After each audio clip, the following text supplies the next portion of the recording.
तो अभी तक हमने जो देख लिया है पार्ट 1 में, उसमें मैंने ये बता दिया है कि प्रॉब्लम क्या था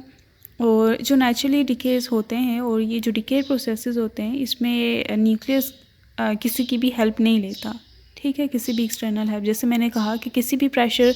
किसी भी टेम्परेचर में आप न्यूक्लियस को रखेंगे, that will not trigger it, या फिर उसका चेंज नहीं करेगा डिके करने की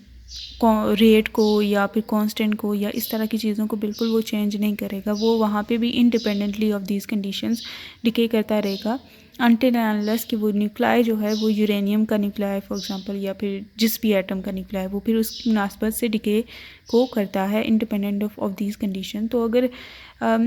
थर्मल एनर्जी क्योंकि टेम्परेचर से रिलेटेड होती है, इवन इसके पास थर्मल एनर्जी है फिर भी, और इसमें ये ज़रूर जहन में रखना है कि अगर थर्मल एनर्जी हमने इतनी दे दी जो कि एटलीस्ट 8 मेगा इलेक्ट्रॉन वोल्ट के अगर इक्वल आ गई, जो कि बाइंडिंग एनर्जी पर न्यूक्लियन होती है रफली हैवियर एटम्स की या 7 के, तो फिर तो वो वैसे डिके प्रोसेस उसे तो नहीं कहेंगे, फिर तो ये होगा कि हमने उसका न्यूक्लियस चेंज कर दिया क्योंकि उसमें से एक न्यूक्लियन क्योंकि रिमूव हो जाएगा ना, क्योंकि उसको इतनी इनफ एनर्जी मिल चुकी है कि वो उसमें से निकल सके। So that can happen to. जो मैं वीडियो रिकॉर्ड कर रही हूँ ना, ये एज अ नोट की तरह मैं इसको करने वाली हूँ ताकि जिन्होंने करना है वो करें, क्योंकि इसका हमारी मतलब इस चीज़ से वैसे लेना देना नहीं है, इन अ सेंस के सर ने ये नहीं कराया, तो जिसने ऐसे क्यूरियोसिटी के लिए जानना है वो। तो मैं भी ये सोच रही थी कि जैसे मैंने कहा कि under all pressure and temperatures it will behave the same, तो अगर हम थर्मल एनर्जी ऐसी कर दें कि जो कि इनकी इसकी बाइंडिंग एनर्जी पर न्यूक्लियन के इक्वल हो जाए, ठीक है, 8 मेगा इलेक्ट्रॉन वोल्ट हो जाए, तो फिर तो न्यूक्लियाई का नेचर चेंज हो जाएगा ना, क्योंकि न्यूक्लियन कोई एक इमिट हो जाएगा और फिर जो दूसरा न्यूक्लियाई बनेगा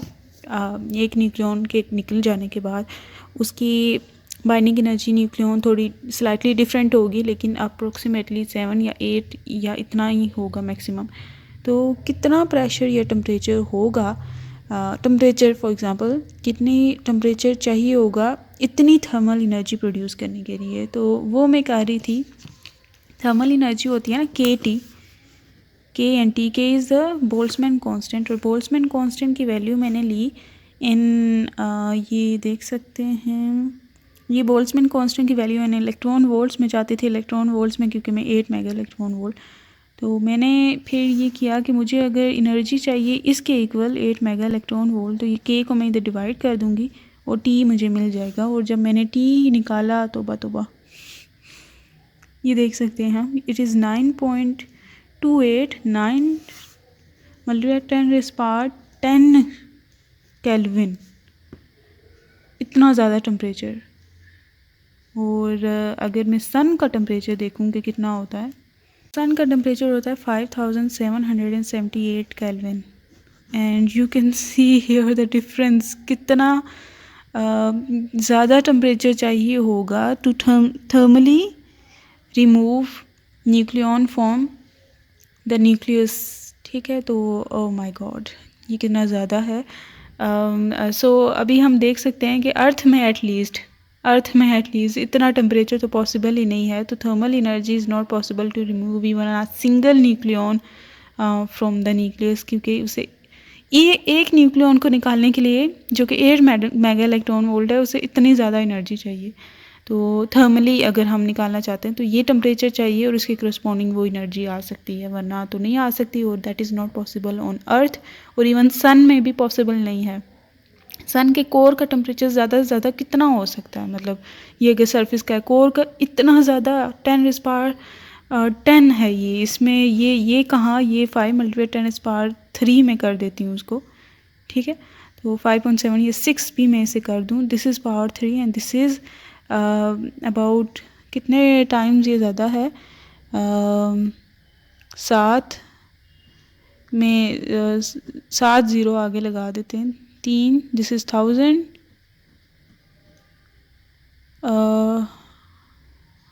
हाँ ये देख सकते हैं कि इतने टाइम्स इसका टेम्परेचर ज़्यादा होना चाहिए। That is not possible even in sun में भी अगर फॉर एग्जांपल यूरेनियम में एटम फेंक दूँ उसके ऊपर, तो वो एक भी न्यूक्लियन उसके न्यूक्लियस में से नहीं निकाल सकता, सन की भी ज़रूरत नहीं है, ठीक है, ऑन इट्स ओन। वो यूरेनियम खुद चाहेगा तो वो निकाल देगा, लेकिन किसी और की ज़रूरत नहीं है जिसकी एनर्जी मतलब जिसका टेम्परेचर इतना इससे कम है। अगर मैं थर्मल एनर्जी की फॉर्म में बात करूँ तो नहीं वो कर सकता। तो ये हम कुछ देख सकते हैं कुछ चीज़ों को। अच्छा, मुझे भूल गया कि मैं बता क्या रही थी इसमें डिके प्रोसेस के बारे में, कि हाँ जी, तो ये मैं बता रही थी कि थर्मल एनर्जी का इतना रोल होता ही नहीं। ये देख सकते हैं कि नेग्लिजिबल।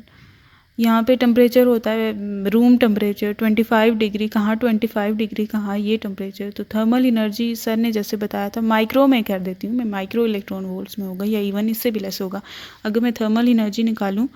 इन इलेक्ट्रॉन वोल्ट, तो मैं ये अभी 1 मिनट निकालती हूँ। तो हम ये देखते हैं कि ये कितनी बनती है thermal energy at room temperature which is 273 kelvin. Okay, ये बनती है मिली, हाँ 1 2 3 22 मिली इलेक्ट्रॉन वोल्ट बनती है, मिली इलेक्ट्रॉन वोल्ट। सर ने सही कहा था, मिली इलेक्ट्रॉन वोल्ट में ही बनती है। मुझे लग रहा था बहुत ही कम होगी, लेकिन चलो। तो ये thermal energy is not there. तो uranium atom on its own है, और उसने जब डिसइंटीग्रेशन की तो अब उसके न्यूक्लियस में ही अल्फ़ा पार्टिकल और डॉटर न्यूक्लाई, मतलब डॉटर न्यूक्लाई बना, और उसी के न्यूक्लियस में क्योंकि अल्फ़ा पार्टिकल है ना,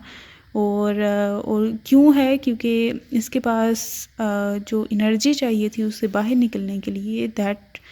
ये हम बहुत ही initial just at the moment when alpha particle was form. तो वो अल्फ़ा पार्टिकल के पास हम कहते हैं एनर्जी जो है, हमने देखा कि नेचुरली इन दिस प्रोसेस जो आती है वो ये एनर्जी इसके हिस्से में आती है। तो अब इसको इससे बाहर जाने के लिए, क्योंकि हम